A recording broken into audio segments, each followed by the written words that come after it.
पढ़न पिया नमाज खां बाद में जेको आहे महबूबन जेको आहे अची वेठा तशरीफ़ फरमा थिया ऐं महबूबन फरमायो तो जे कहिड़ो सवाल पुछो थी चई या रसूलल्लाह मां इहो पुछो वा सल्लल्लाहु अलैहि वसल्लम क़यामत कॾहिं ईंदी मुझे महबूब मिठड़े फरमायो त तू क़यामत जे लाइ कहिड़ी तैयारी कई आहे नमाज पढ़ंदो मां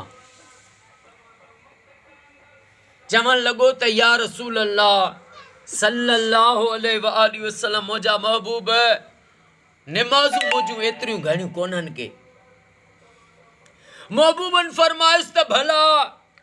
रोज़ा रखंदो मां चई या रसूल अल्लाह मुआ रोज़ा भी एतरा कोन्हन रखिया महबूबन फरमाइश त भला जहाद क्यों थी जहाद क्यों थी चई महबूब मां दिल जो कमज़ोर मां कॾहिं जहाद ते भी न वियो मां सुभान अल्लाह वाह मुझा महबूब नबी सोना ए असां के सबक तो मिले महबूबन फरमाइश भला कने को खैरात कई थी को खैर क्यों थी चवण लॻो त या रसूल अल्लाह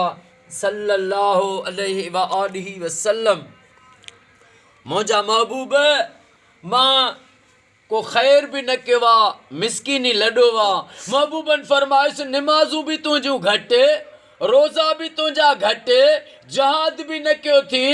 सदको खैरात भी न कयो थी बाक़ी छा कंदो मां चवण लॻो या रसूल अल्लाह तोसां मोहबत कंदो मां सुभान अल्लाह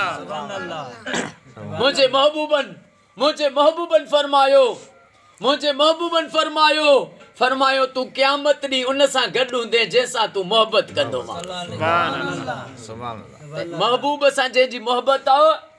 बसि अहिड़ो किस्सो आहे अगर महबूब जूं केॾियूं हदीसूं आहिनि अगर हिकिड़ी ई हदीस ते बानो अमल करे न खुदा जो कसम आहे कुबा ठहंदसि बाक़ी अमल न करे केॾा बि किताब पढ़ियूं वते अमल कंहिं ते ई न अमल हुजे ज़िंदगी अमल से बनती है जन्नत भी और जहन्नम भी अमल हुजे पर इहो अमलन जेको आहे इहे अमल खां जेको हर शइ खां वॾी शइ आहे उहा आहे असांजे पंहिंजे नबी सां मोहबत आहे हाणे महबूब जा साहब किराम फरमाइनि था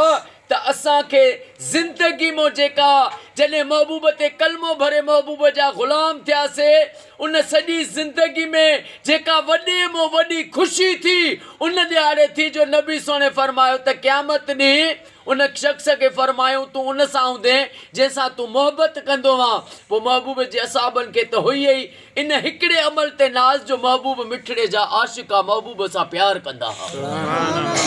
ऐं जेको महबूब सां मोहबत कंदो उहो महबूब जो ज़िक्र कंदो महबूब जी घणी सलवात पढ़ंदो बसि इहो वॾो सबक़ु आहे अल्लाह साईं हाजी साईं बादशाह जो अॼो को ख़ैर पंहिंजी बारगाह में उहद जबल जेॾो लिखणु क़बूल फरमा